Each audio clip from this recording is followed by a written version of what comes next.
Hi, everyone. Thank you for coming out to the Central Library today. Hola, bienvenidos a la Biblioteca Central. I'm Kevin Alcuni, a librarian here in the Exploration and Creativity Department with Los Angeles Public Library. And I am Diane Olivo-Posner, Principal Librarian Associate Director for the Exploration and Creativity Department, here to welcome you to today's Big Read event featuring Sandra Cisneros in conversation with Dr. Natalia Molina. You can feel free to clap and cheer here. They can hear you. All right. There you go. Let's get some energy. All right, before we begin, we'd like to take a moment to thank the National Endowment for the Arts, Arts Midwest, the Department of Cultural Affairs, the Library Foundation, and our behind-the-scenes staff for helping bring the Big Read programs to you. All right. The NEA Big Read program aims to inspire meaningful conversations, artistic responses, and make new discoveries and connections in our communities. To learn more about the DCA's Big Read programs, please visit culture.lacity.gov. And for more information about LAPL's Big Read events, visit lapl.org/bigread. Also wanted to take this moment to mention a program we'll be having here in 2 weeks. Author Jeff Hobbs, author of the short and Tragic Life of Robert Peace, will be here on Sunday, March 9th in 2 weeks to discuss Seeking Shelter. It's a powerful portrayal of homelessness that follows a single mother of 6 in Los Angeles who struggles to keep her family together and her children in school amid the devastating housing crisis. Those attending will have an opportunity to take home a copy of the book. For more information, check out the flyer in the lobby that has a QR code and the free program, 2 weeks. Free. F-R-E-E. Okay. We would also like to take this opportunity to recognize and acknowledge the first people of this land, honor their elders, past and present, as well as their descendants who are citizens of these nations. For more information on which territory you may reside in, you may check out native-land.ca. And I would like to thank everyone involved in bringing this together, both the Department of Cultural Affairs and all the library staff and our AV team, and all of you. It takes a village. So thank you so much. Yay! Yay, you guys! Yay, you. Just a couple of other housekeeping tips before we begin. Please silence your electronic devices so as not to distract our amazing speakers this afternoon. So take those out. I know you have them. You forget. If I hear one go off later. Ooh, don't make her mad. Also, please take a moment to note the location of exits at the back and side of the auditorium, just in case of an emergency. You know our history. If you parked in the garage and underneath the library today, you can get your parking ticket validated at the information desk in the main lobby, and the parking will only be $1. As long as you park, yay, woo, $1. As long as you parked after 1 o'clock and leave before 5 p.m. Those are the library hours today. And the library card looks like that, in case you forgot. And please, no eating or drinking in the auditorium unless it's bottled water. And the bathrooms are down the hall to your right. So yes, please keep hydrated, very important. And now, here to introduce today's guest speaker is the General Manager of the Department of Cultural Affairs, Daniel Tarica.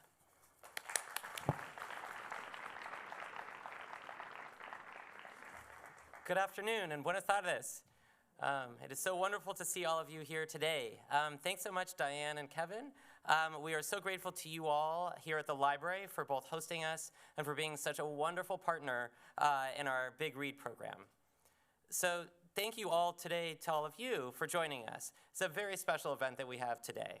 I want to give a special thank you as well to the National Endowment for the Arts, the Los Angeles Times Festival of Books, Sony Pictures Entertainment, and our very, very talented staff from the Department of Cultural Affairs who brought us together for this very special occasion.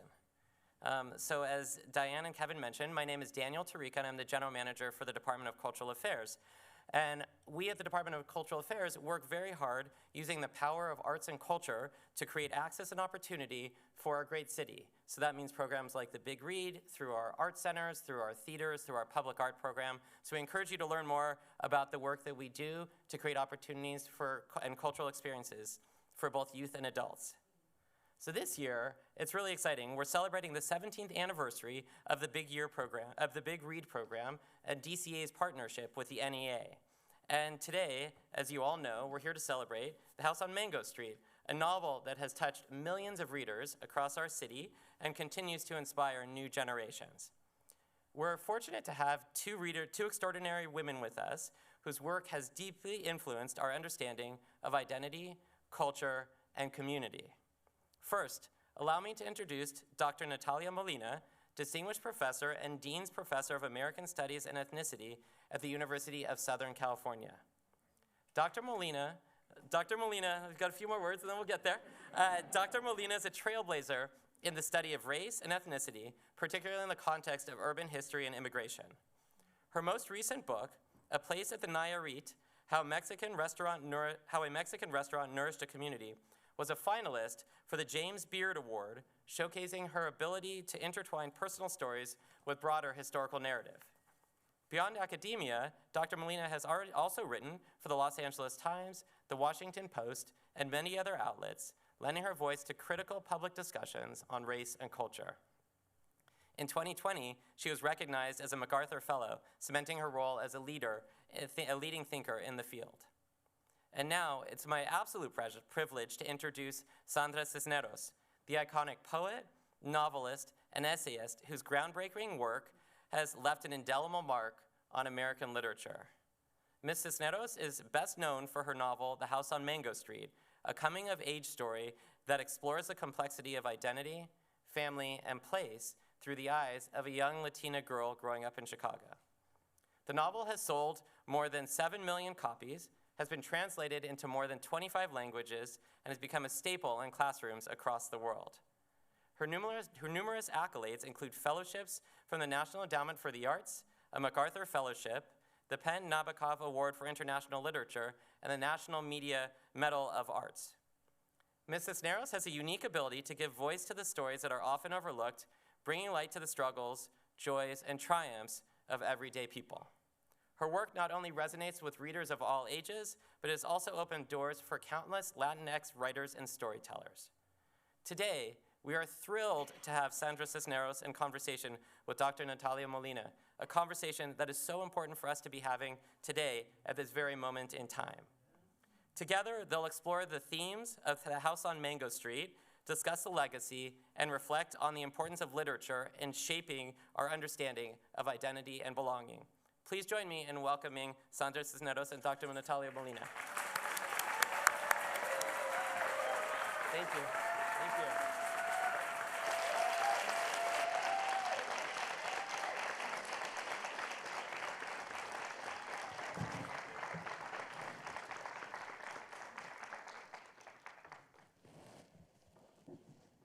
Hello, everyone. Thank you for being here. I am so excited to interview you, Sandra, on this momentous occasion, 40th anniversary of The House on Mango Street and its selection. Yes, right? Yes!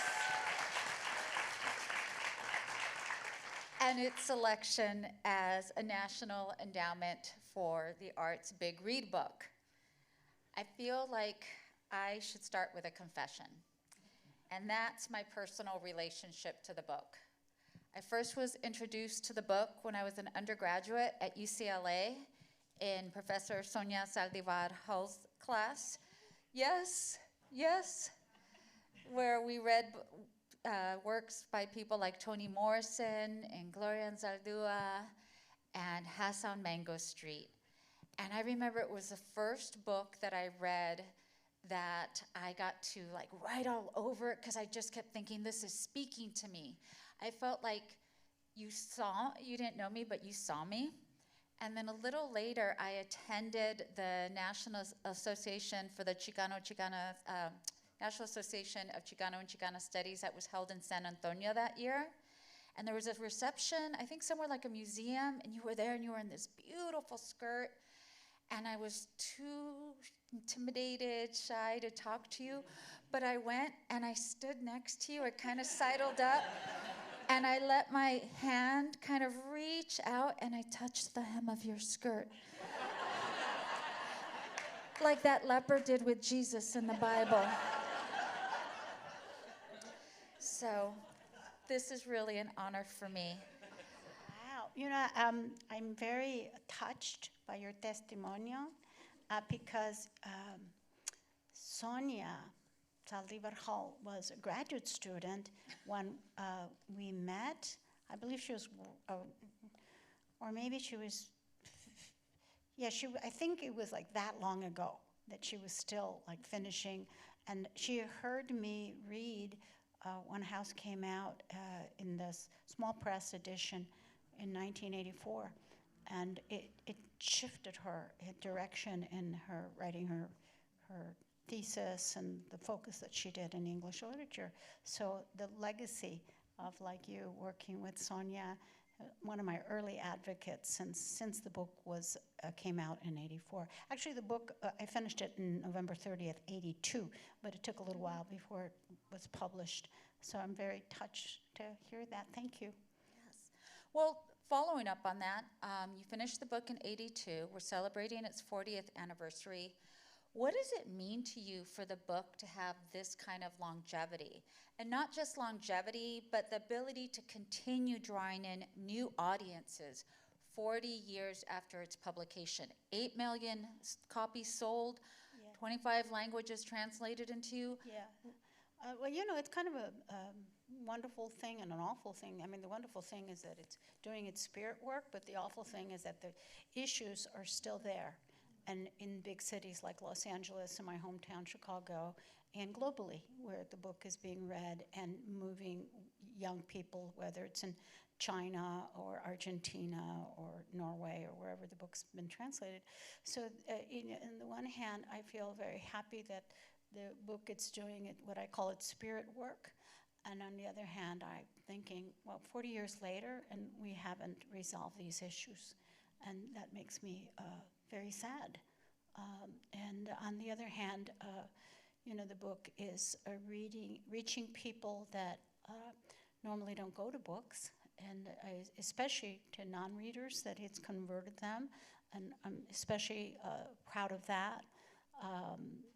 And I'm grateful that there's a book that is required in schools, and young people look at it and think, I can knock this out, and then they read it and think, oh, you know, that they're actually very small vignettes, but things that you have to think about, that you have to close the book, and that white space on the page is as important as the black print. It's what you bring, what you have to think about, where you have to travel, and where the story resonates with you. That's not something they're used to. And I'm very happy that I could bring something from our community, stories that normally don't get told, and make our community count, and to empower people who are non-writers to tell their stories. Lots of people tell me that they read the book and then they start writing or recording or making a movie or doing a drawing or whatever it is, and that's so important because we all know a house, and we know the address, and we know the people inside that house. And unless you document it, they don't count. They're not history, especially now. One of the other things the book does is it gives us hope. Yeah. And so I thought I'd bring up a few key words to guide our conversation. And the first is hope. Of course, esperanza. The name of the central character in House on Mango Street means hope in English. And in many ways, this is a book of hope.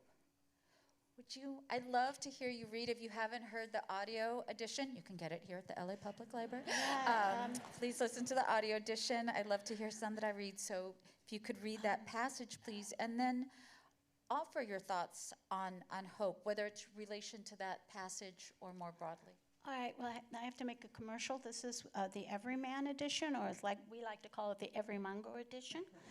And it just came out last year to commemorate the 40th anniversary. It has a nice little ribbon that can hold your page. Has a new introduction by my fellow Macondista, John Philip Santos. It has a chronology, both a personal and a historical chronology, which was really fun to write. Think about, like, if you had to write your chronology of your life, and then do it as a writing prompt. That's a lot of fun. And so I had to do that with this edition. And so I'm going to read from the new every man, every Mongo edition. Um, this character didn't have a name when I began the book. I didn't write the vignettes in the order that you read them. I just wrote them as they came to me, and then I put them together. That's how I do all my writing. I write what I call buttons, very small little scenes or things that I remember, or better yet, things I wish I could forget. And I like to use that as a writing prompt. Write about the things you wish you could forget. And that's a way for you to release them from censoring you and from hurting you. And it's a way of healing yourself from things that have inflicted and have grabbed you by the throat. So this one was written after the vignettes came from a period of silence when I was in graduate school. You can read the introduction if you want the long version. The short version is I went to graduate school and I discovered that I didn't feel what I had to say mattered. That when I spoke in class, everyone would look at me like I was an idiot, and what I just said was stupid. So the way I felt I could survive graduate school was to not speak. And it's precisely those people who don't speak who are listening the best. And that's what you want to be as a writer, a spy in the house of the world, listening. And so when I finally had a breakthrough moment, it was when I asked myself, what do I know that no one in this room knows? And when you ask yourself, what do I know that no one in this room knows, you make a list of 10 things you know that no one in your family knows, no one in your community, no one in your gender, no one in your sexuality, no one of your economic class, no one of your church, on and on. It's 10 times 10 ad infinitum. So if you can think about 10 things that you know that no one else knows, and 10 things you wish you could forget, and you write from there, you will never stop. You will write from a place that is your fingerprint and your voice, in other words. Write what you know. And you don't always know what you know until you make that 10 times 10 list. And so I began this from a 10 times 10 moment, crisis in graduate school. And I said, well, I'll show them, they can't tell me I'm wrong if I write about whatever, my neighbors or my house, which was very embarrassing for me to write about. But especially write about the 10 things that are taboo for you. 10 things that you don't talk about, that really don't even like to think about. That's very strong. And if it's scary, you're on the right track. And if you don't want to go there, welcome to my world. That's the best. This vignette came about midway when writing the collection. I didn't know it was going to be a novel. I thought I was just writing little vignettes, memoir. And then I shifted from Iowa City to the Pilsen neighborhood, the Humboldt Park neighborhood of my past, the Bucktown neighborhood where I lived in, the 26th Street neighborhood in Chicago where I visited, and I put all those stories from all those communities together into an imagined neighborhood. And I said, I have to have a name for my character. She just can't be in the first person like I thought. And every time I would meet someone, hello, what's your name, Marisa? Marisa, is her name Marisa? No. What's your name? Julieta? Julieta, no, yeah. And I was just like searching for a name. And I don't remember the moment, but I thought it has to be someone, a name that's inspirational. And maybe she doesn't like her name. Maybe she is like a lot of the girls I knew who had two names, the Refugia at home and Dot in school. They got the bipolar reality. And okay, so that's how we got this one. And I borrowed a little bit from my grandmother and from my own life, because I was born in 1954, the year of the horse, which is a very strong year for women. And I understand that girls who were born in that year in China were often abandoned or killed because they were too strong. Okay. In English, my name means hope. In Spanish, it means too many letters. It means sadness. It means waiting. It is like the number 9, a muddy color. It is the Mexican records my father plays on Sunday mornings when he is shaving. Songs like Sobbing. It was my great-grandmother's name. Now it is mine. She was a horsewoman too, born like me in the Chinese year of the horse, which is supposed to be bad luck if you're born female. But I think this is a Chinese lie, because the Chinese, like the Mexicans, don't like their women strong. My great-grandmother, I would have liked to have known her a wild horse of a woman, so wild she wouldn't marry, until my great-grandfather threw a sack over her head and carried her off, just like that, as if she were a fancy chandelier. That's the way he did it. And the story goes, she never forgave him. She looked out the window her whole life, the way so many women sit their sadness on an elbow. I wonder if she made the best with what she got, or was she sorry because she couldn't be all the things she wanted to be? Esperanza. I have inherited her name, but I don't want to inherit her place by the window. At school, they say my name funny, as if the syllables were made out of tin and hurt the roof of your mouth. But in Spanish, my name is made out of a softer something, like silver, not quite as thick as sister's name, Magdalena, which is uglier than mine. Magdalena, who at least can come home and become nanny. But I am always Esperanza.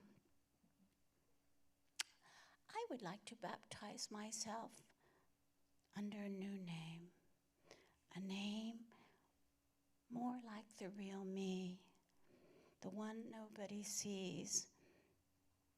Esperanza as Lisandra, or Maritza, or Zizi the X. Yes, something like Zizi the X will do.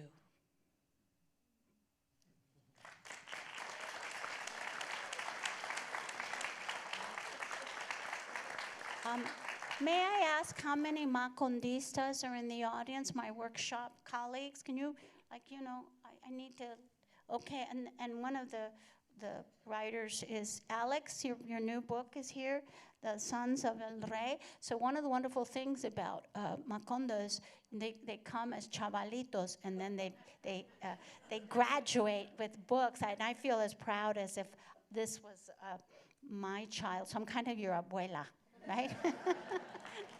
Felicidades. And if you're interested in joining a family of writer activists who understand what you're doing, and like your real family that says, what? Why do you want to spend so many hours all by yourself? Please join and look online for Macondo writers and join us. No? Felicidades, Alex.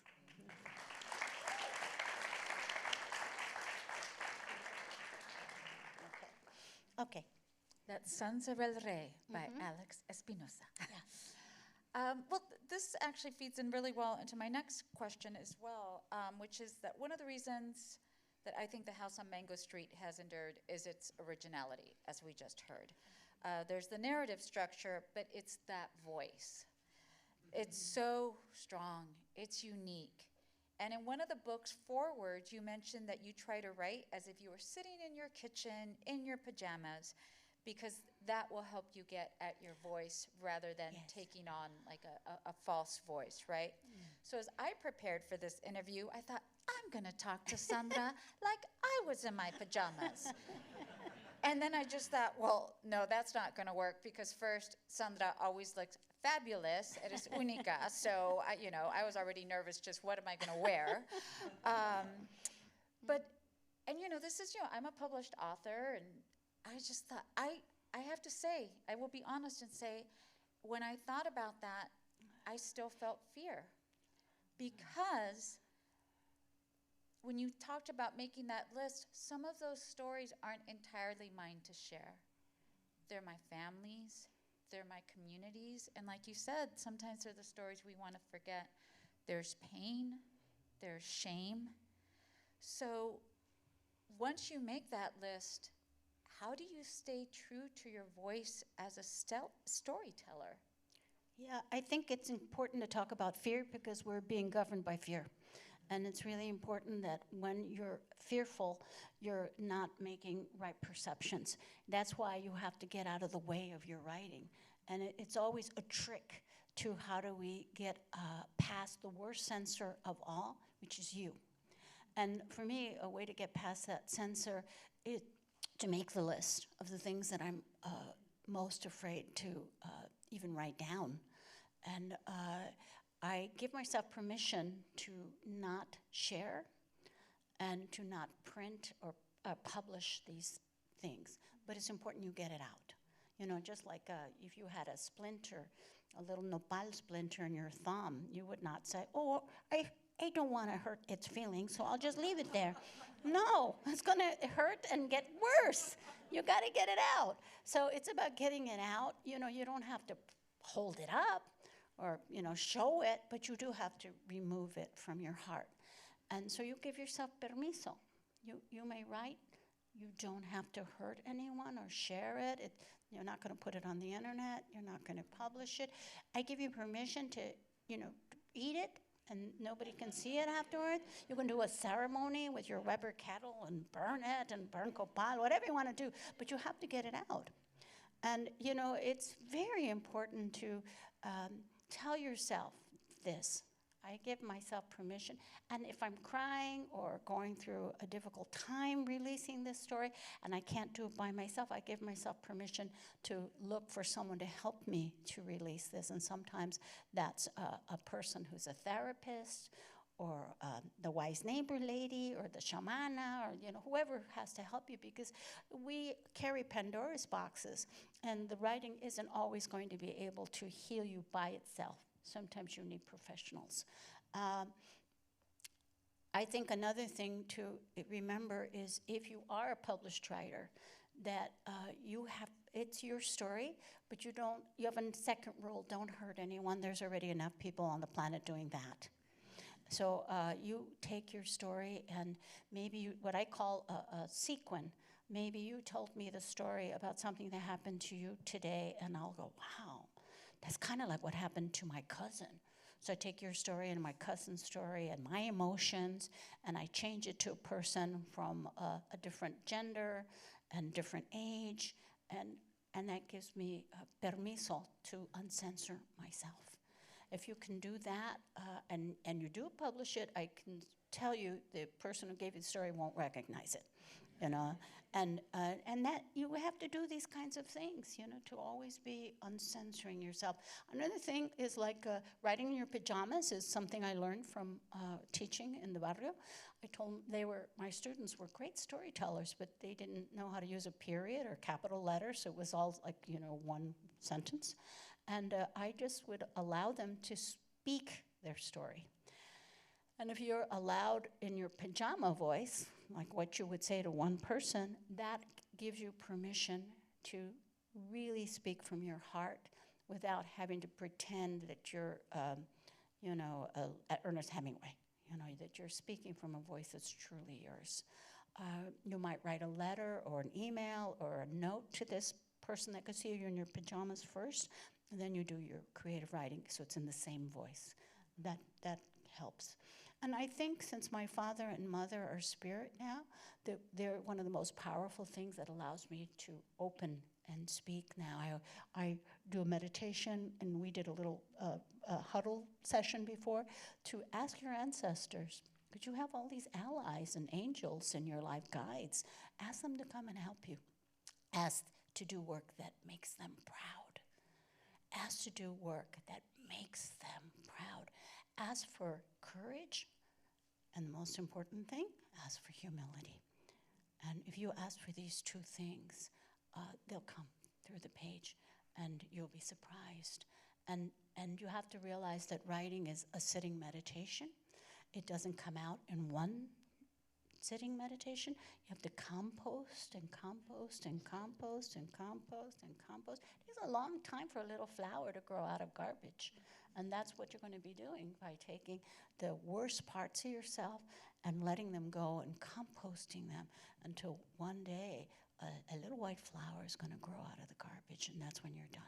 So you have to be patient with yourself and know there's a reason why meditation is called a practice.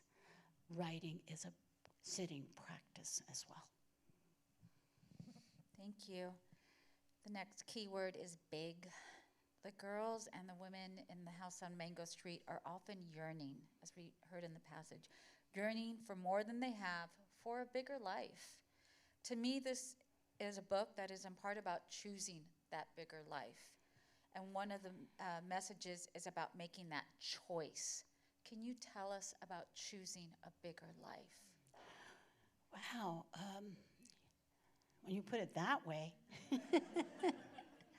I guess I had that yearning. When I was writing House, I was 22 when I began it, and 28 when I finished it, thanks to a National Endowment for the Arts grant, one of two that I got in my lifetime. And I shudder to think, will there be National Endowment for the Arts grants in the future, in the next 4 years? Because if I hadn't gotten that grant, I would still be writing House on Mango Street. So 40 years later, so I worry about, what our future is going to be. What was the question again, Natalia? Choosing that bigger life. Yeah, I was in my 20s, and how many women here are in their 20s? Okay, don't worry, it only lasts 10 years. That's the worst decade for a girl. I agree. It's worse. Why? Because, you've got this time clock, you're supposed to have kids, you're supposed to get married, you're supposed to get a partner, you're supposed to do this, you're supposed to do that. But no one ever asks you, what do you want?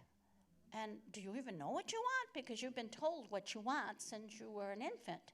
So you really have to kind of get your head around that and say, do I want this? You want to quedar bien with everyone except yourself. And the models I saw in my life, I didn't want my mother's life, for sure. No way was I going to have 8 live births, and there was no way I was going to do that. And I wanted something else, but I didn't know what it was. The white women's movement didn't speak to me at that time. I really didn't find the women's movement until I left graduate school and met the Latina feminists like Norma Larcon, and who brought Cherie Moraga and Gloria and Zaldúa and Ana Castillo and all the women that I would meet later. But I was searching without knowing what I was searching for, and I used Esperanza as my little puppet to speak to that longing and fear, so much fear that we have.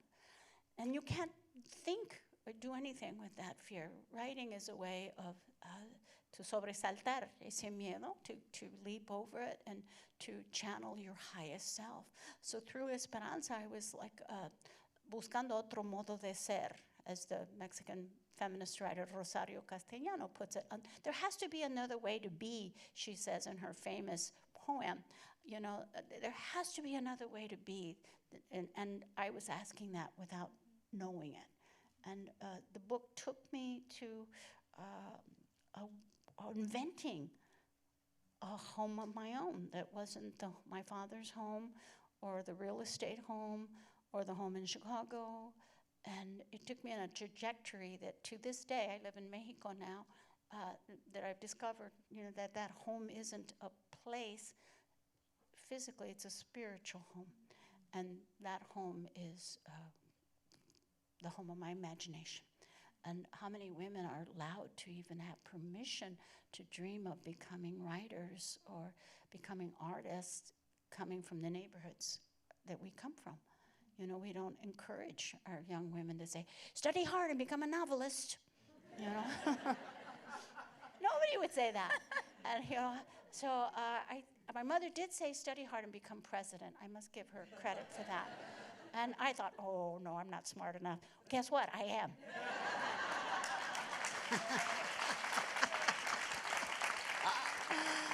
Yeah, I never thought that was possible. Now you just look and say, anybody can become the president. Anybody. But it's a scary time to be, this is my first talk since the new president came in. And if you read your history, like we're repeating ourselves, a journey in the 30s, censorship and fear, and people voting from a place of fear, and teams coming in and looking at our personal records like the SS, and people spying on each other, and the powers of the storytellers being taken over by people who are story erasers, who are not interested in everyone telling their stories, and they're not interested in taking care of the poor or the weak. And, I am disturbed by our priorities at this time in history. And I think every one of us needs to be reading books at the library and the lives of Gandhi, and the lives of Nelson Mandela, and the life of Thich Nhat Hanh, and the life of all of the great leaders that are working from a place of wisdom and compassion for humanity, because that's in short supply right now in our government. And so you have to be that person that has to be brave enough to speak and remind people, okay, are we getting the official story, or, I have a true story too, and my true story, I carry it within me. There's a beautiful quote by the 14th century poet Rumi, R-U-M-I, not R-O-O-M-I-E, R-U-M-I. And he says, you're not just the drop in the ocean. You have to remember that the ocean is inside you. So we need to remember that in these times. No? Well, I'm going to work in a couple of the audience questions. Okay.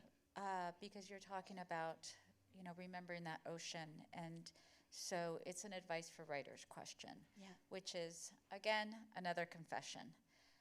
My kind of following you didn't end that evening at the reception when I touched the hem of your skirt. Years later, I had the privilege of giving a talk at the University of Iowa. And of course, I went to the building that houses Iowa Writers Workshop, and there was this typewriter, and I was with this group of Latinas, and I have a picture. I'm like, take a picture of me at the typewriter, because maybe Sandra Cisneros touched these typewriter keys. Oh my gosh. So for me, that visit was magical, but you've written about how for you that was not necessarily a magical time. No. And two of the questions that came in for you were, can you talk a little bit about your writing process, and if it's changed over the years and mainly stayed the same? And I love this question too. For writers that have no formal training, but yet feel the desire to write a book, what advice do you have to give to them, especially if they might think it's too late due to their age? I think that the writers I admire the most are women writers who are over 65, who published their books after they were 65. Like, when I look at the work of Marguerite Duras, she was writing the same story since she was young, but she got to the target after she was 65. Jean Rhys, also a writer that I admire. Dorothy Allison, who just recently passed away. Diana Athill. I love her books when she's in her 90s. Just amazing writers that give me animo. But on the other hand, you cannot be writing without editors. That's like saying, I want to become an Olympian, but I'm at home working on the parallel bars by myself. No, you need a coach. And your coach has to send you to their coach, and that coach has. It's a long race, and a triathlon. It depends on what you want. If you want to write for yourself, and you don't care about getting published, and it's just for you and your family, that's fine. But if you mean to get published, it's a long triathlon, and you're only as good as your editors. I always say writing's like cutting your own hair. There's only so much you can do in the mirror. You need someone to help you with the back. And that's where your editors come in. And you start maybe with finding a group that is at your level. Maybe that group meets at the library. It might meet at a community center. It might meet online. And you graduate until once you know what everybody's going to say about your work, they're not helping you anymore. You need to go to the next level like that. And for me, I was very fortunate in that I had an opportunity and money at that time to go to university and to get grants that allowed people from my neighborhood to go to school. And so I was able to study with professional writers. So there are lots of art centers that have professional writers, but I don't know any professional writers who will look at your writing unless they get paid, because professional writers want to be writing their own work. And you can hire freelance writers to edit you, and you need someone to look at your work, right, Alex? That's what we do at Macondo, and we share each other's work. And we need someone to tell you what's wrong with it, not what's great, because you can get that from your mom. We need what's wrong with it, and how can you make it better. On community writers is important, because a lot of times our families, coming from the neighborhoods we come from, don't know what we're doing. And the community of writers like we've created at Macondo create a network of friends for life that will connect you with opportunities that might trade for free, and you could edit each other's work, and will keep you writing. Because it's very hard to keep writing, because most of us don't make money from our writing, if at all, in our lifetime. And we do it because we cannot not do it. So I think connect here at this library, look online, and you're in Los Angeles, you're not in Hooterville, there's lots of writers here, and you can do one of the things that I did, like when I was in Chicago. I just met people at the women's writers bookstores, and I said, hey, you want to get together on Saturday, and I'll share my poems with you? And yeah, we would sit down for 3 hours at a coffee shop, and we started out 2, and then we'd add some people, and then meet at my living room on the first Saturday of every month. But you just have to be consistent and have a plan. And I had a small business plan without knowing it, like a 1-year plan, a 3-year plan, a 5-year, 10-year. I knew by the time I was 30 that I wanted to have a National Book Award. And the awards were important to me, not for getting an award. It was for the money that would give me time so I could quit my day job and finish a manuscript. And that's all I looked for. So you have to lower your overhead. Sometimes you got to go live with your brother and be the babysitter and write on weekends. Do whatever you can to lower your overhead so that you can write. And you keep that in mind always. I've got to get this requirement so I could apply for a city grant, so I can apply for a state grant, so I can apply for a National Endowment for the Arts grant. And I'm going to work towards that. So by the time I'm 30, I have this. By the time I'm 35, I have this. By the time I'm 40, I want this. You really have to think like a small business. And like a small business, you may make no money in 10 years or 20 or never. There are so many good writers out there. And you have to have friends that remind you of the value of the work you're doing, because our society doesn't reward the arts. And I know there are lots of good writers out there, but maybe they're writing poetry, or maybe they're writing in Zapotec, or maybe they're writing in China, or, so you have to be generous and sustain each other the way family does. So I think of my Macondista family as knowing me better than my blood family knows me. I want to talk about something very joyous, which is that the house on Mango Street hasn't just endured, it's also taken on a new life form. Oh, yes, yes. In July, it will premiere as an opera, Yes. Yeah. at the Glimmer Glass Festival Yes. in Cooperstown, New York. Yeah. Yeah. Derek Bermel, the composer, approached me about doing a suite of songs, like I think it was in 2017. And then we've been working together ever since and workshopping it, and it premieres this summer. There are like 6 performances. If you check Glimmer Glass Festival, Cooperstown, New York, which is more difficult to get to than San Miguel de Allende. And, but you have to fly into Albany and go in a little road and then go through the country and over the hills, and it's in the middle of nowhere. But we hope that some large opera companies will love it.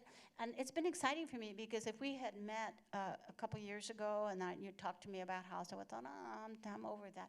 But I'm not over it because I've had the opportunity to rework it, to revisit it, to bring it up to date, to add the libretto. I've added the songs and with Derek, and to explore the power of live theater and to bring some of the stories up to date. So like in the book, we have Geraldo, no last name, who gets killed by a hit and run. In the opera, we see him get shot by accident in a fight, and we get to see the community save the assassin who was an accident, and also be very concerned for him because they know the neighborhood, they know that he's undocumented. We have Alicia, who's an undocumented in the opera, and all of this is appearing in a time which is very vitriolic against undocumented people. So I'm expecting some pushback for House on Manga Street in its new adaptation. And there's beautiful songs that are in English and Spanish and in Zapotec, so it's really beautiful opera. And I hope it travels and comes to Los Angeles. I want to do like a 45-minute adaptation of it for schools because I think it'll work really well in the schools. Absolutely. Sandra, I'm going to ask you a personal question first from someone from Los Angeles. We've recently had our wildfires. Our communities have been devastated, especially the Palisades, Altadena. I live in Pasadena, near Altadena. Everywhere I go, the cafe, the dry cleaner, the mechanic, everyone has a story, and you don't even have to know them. They will tell you their story. They'll tell you where they were the night of the fire. They'll tell you about evacuation. They'll tell you about losing their home. It's so clear that they need to tell their stories as part of their process and to connect, and for grief and for healing. Can you talk to us about the power of storytelling outside of formal writing? Yeah, I think that it's important to remember that professional writers like myself, we have to work every time we pick up our pen to break our heart open, to come to a very vulnerable place when we write. My shortcut is to make a list of things I wish I could forget, make a list of things I'm afraid to talk about, to get there.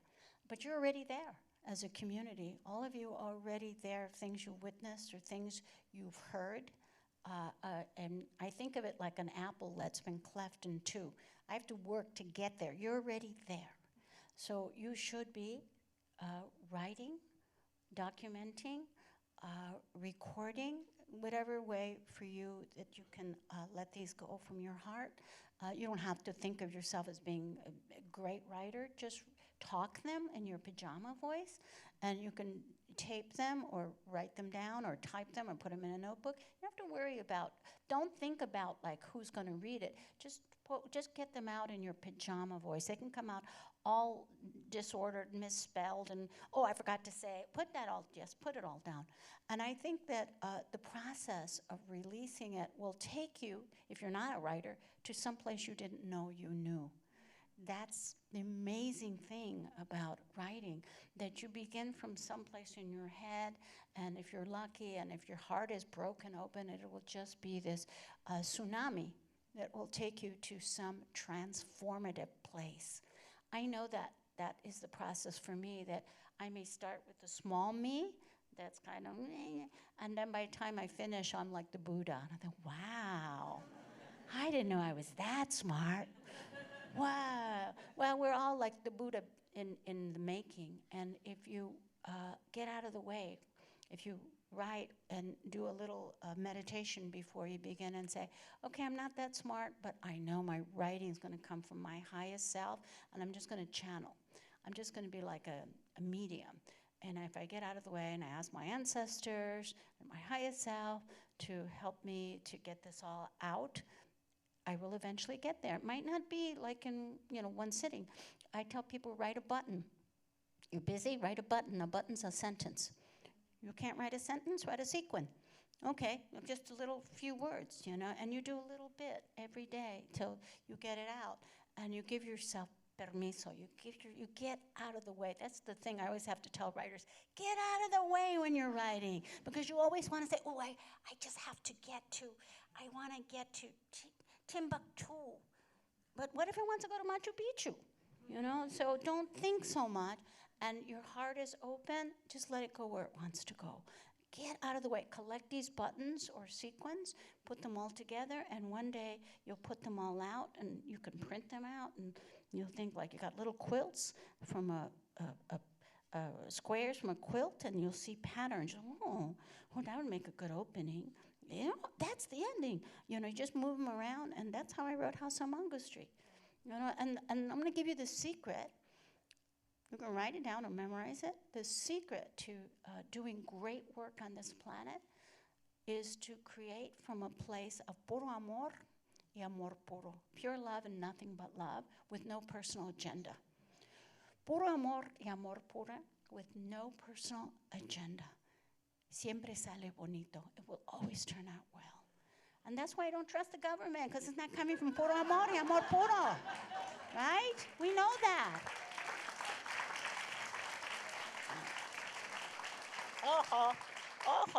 That's how you can question anything, and we know that people, moms know this, with the things they do, con puro amor, amor puro, siempre sale bonito. So check that when you're writing. Do it con puro amor. On behalf of those you love, don't ask for anything in return. House on Mango Street taught me that great spirit lesson. It's still doing that work, porque yo no lo hice para ganar premios. I didn't do it to win awards. I didn't do it to quedar bien. I didn't do it to be speaking to you today, but look where the journey has taken me. And it's what I ask myself every time I pick up my pen. Am I doing it con puro amor and amor puro? Am I doing it on behalf of those I love and not for myself? And if I can stay in that place, if I can get my big fat ego out of the way, va a salir bonito. It will come out bonito. Okay?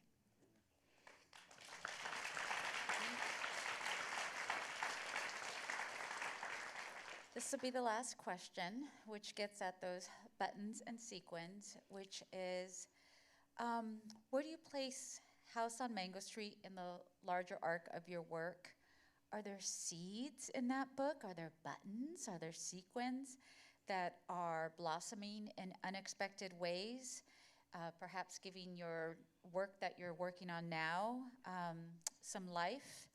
And, in that larger arc, another dozen books like your poems, Woman Without Shame. So tell us what buttons and sequins are rattling around now. So, House is my first full-length book. I did have a small book of poetry. I'm basically a poet in disguise. I'm giving you stories disguised as stories. They're really poems. This is my last book, Woman Without Shame. I'm basically a poet.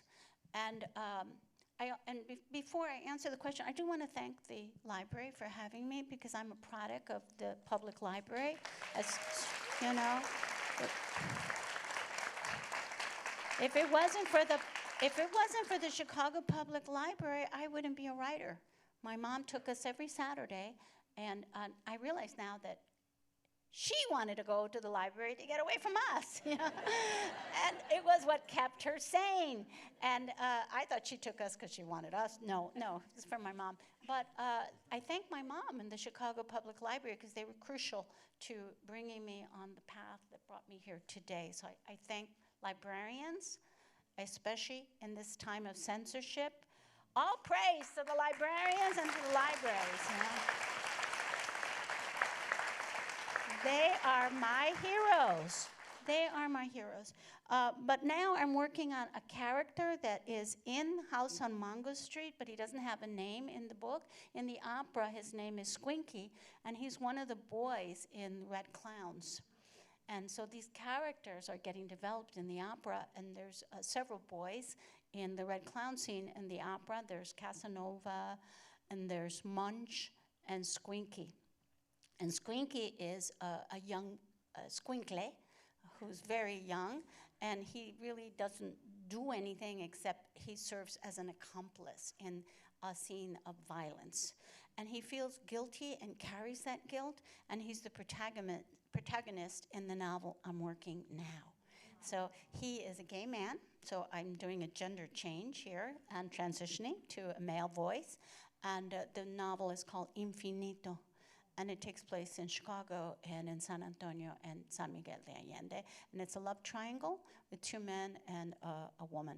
And it's what I'm hoping to finish, ojalá, if I can stay home soon, this year or next. And it's very sexy. So nice to be 70 and writing sexy. It's like, oh.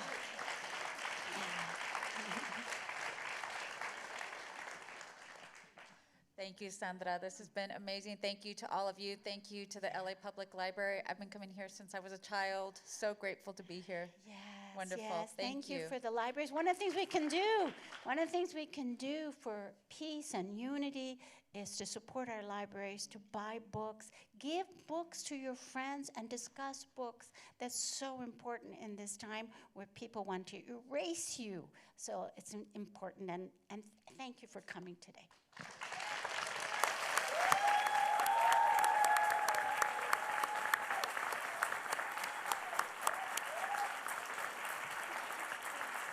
Thank you so much for attending today's Big Read program. Just as a reminder, due to Sandra's schedule, she cannot sign copies of her book after the program. With that said, signed copies of the special 40th anniversary edition are available for purchase in the library store, which is just in the lobby. But we do hope that you enjoy the copies you did receive thanks to the city funds and material budget. So yay, City of LA. And until next time, thank you so much again for joining us. The success of our Big Read program and literally all of our library programs could not happen without the support of you, our patrons. So we thank you so much. I'm gonna cry. We have a great rest of the afternoon.